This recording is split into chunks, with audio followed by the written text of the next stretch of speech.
Hello लोगोफोर, दिनैनि बे गोदान मोनसे भिडिअ नोंथांमोनखौ गासैखौ बरायहरबाय। स' लोगोफोर, दिनै आं बे भिडिअनि गेजेरजों एजे फिल्मस प्रडाक्शन बेनारनिफ्राय दिहुनजानाय गोदानै आबुं मोनसे बड' अफिसियेल मिउजिक भिडिअ। स' जाय मिउजिक भिडिअनि मुङानो जादों नोंनि महर। स' बे मिउजिक भिडिअआवनो गाहायै फावखौ खालामदों सनालि लोगोसे निजोम। कनसेप्ट डाइरेक्सनखौ खालामदों निजोम बसुमतारी। मेथाइखौ रोजाबदों सोमखोर लोगोसे गिताश्री। लिरिक्स टनखौ होदों सोमखोर बसुमतारी बिथाङानो। मिउजिकखौ खालामदों प्रशान्त बर'।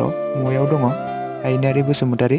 स' लोगोफोर, बे मिउजिक भिडिअखौबो बावैसो रिलिज खालामनानै होबाय। स' दासिमाव जुदि नोंथांमोना बे मिउजिक भिडिअखौबो सोरबाफोर नायालासिनो थादोंब्ला एजे फिल्मस प्रडाक्शन चेनेलाव बयबो थांनानै नायहैदो। स' बे मिउजिक भिडिअआ जोबोद मोजां जादों लोगोफोर। स' नोंथांमोना जुदि दासिमाव नायालासिनो थादोंब्ला एजे फिल्मस प्रडाक्शन चेनेलाव बयबो थांना नायहैदो।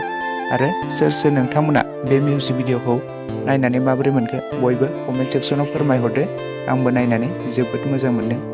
स' लोगोफोर, लोगोसे आंनि दासिमनि भिडिअ आपडेटआ बेखिनियावनो। Thanks for watching. नेक्स्ट भिडिअआव थाबैनो लोगो मोनफिनगोन।